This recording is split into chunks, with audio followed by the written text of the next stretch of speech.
There's so much information out there, misinformation and intentional disinformation regarding our health, just so that way people can make money off of us not knowing a whole lot. I'm making this video to apologize. Yes, I've done steroids. But neglecting our health, not exercising, not really understanding what are in the things that we eat every single day, that is the wrong thing to do. The right thing to do is often the hard thing. A good life comes from things that are hard in the moment. The more simple I can make that hard thing, the more likely I am to do it. A boring, simple routine is the answer to all the crazy out there today. The most popular video on my channel shows just how much people want a simple yet still effective routine. So in this video today, I'm going to cover 3 things that I quit to simplify my fitness and health and how my life has been better because of it.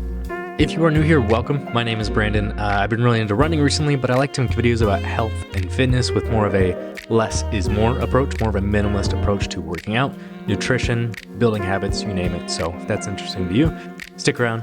Let's get into the video. The most important thing that I quit to simplify my fitness and health routine is I quit trying to make progress as fast as possible.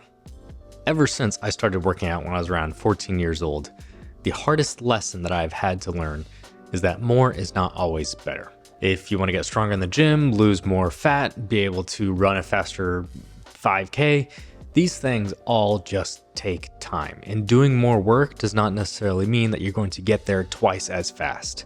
More pain does not always mean more gain. Doing more and more and more does not mean that progress is going to come faster and faster and faster. The law of diminishing returns really applies to so much of what we do with our health and fitness. There will be a certain point which we can kind of hit a sweet spot, but if we go above that, then say we work twice as hard, we may only get 10% more gains from that.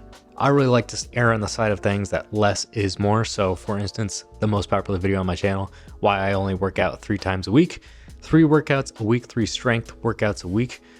When I'm following a routine like that, that's when I'm in my best shape. I'm getting the strongest.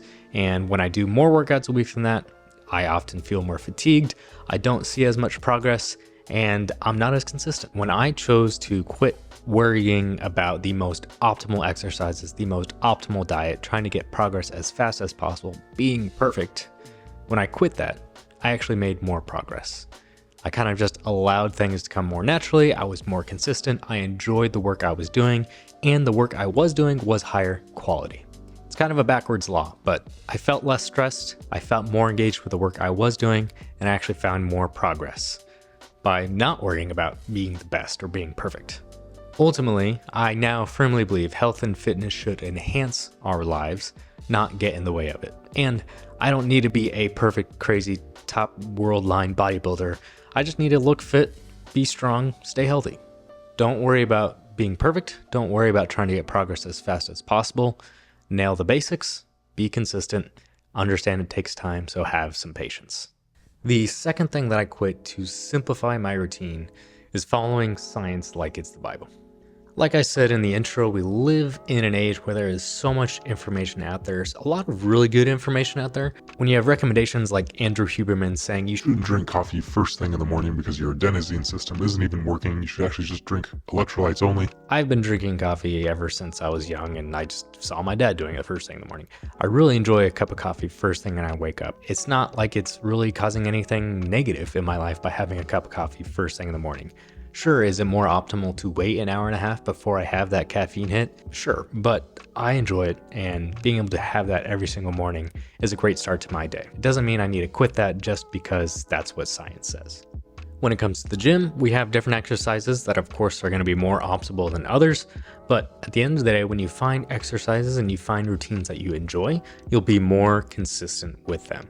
So even if they aren't the best, most perfect exercises out there, if you get in, you train hard, you be consistent, and you apply progressive overload, getting stronger week after week, that's the real sign to success. The people that are most successful with their own health and fitness find a sustainable, enjoyable, and convenient routine that works for them, even if it isn't the most optimal.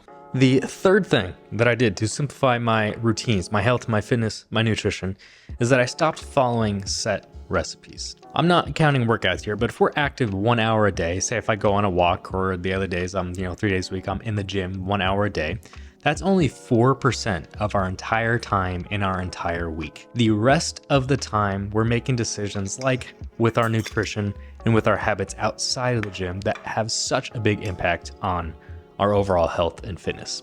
The more I can simplify my nutrition, the easier they're going to be to do the right things, to do the hard things. Let's face it, most people eat the same 5 to 10 meals every day and then swap them out from season to season, month to month. If you can find out some similar structure for some healthy recipes without following like a set specific recipe you printed off the internet, then you can learn how to cook effectively for your nutrition. I know for me, if I get some meat or some other protein option, season it with either some dry seasoning or a marinade, cook it, add on a veggie, and then add on a carb source, that's a meal right there. The more I can cook with real food, the better.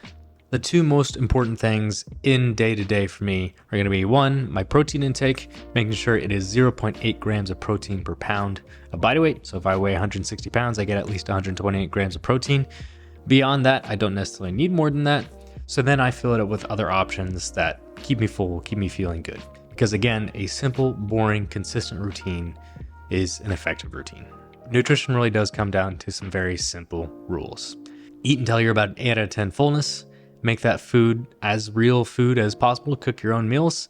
Get your protein in every single day. And then eat your calorie goal for that day. Protein and calories, the two biggest measurable, tractable things that you can work on. I never track my food perfectly every single day. I kind of just do it the first time to see, how much does 8 ounces of chicken thighs, what does that actually look like? I cannot stress how important it is to keep your nutrition, keep your training, keep your health routines simple. Then you can stick to it more effectively, be more consistent, and you'll probably make more progress by worrying about less things.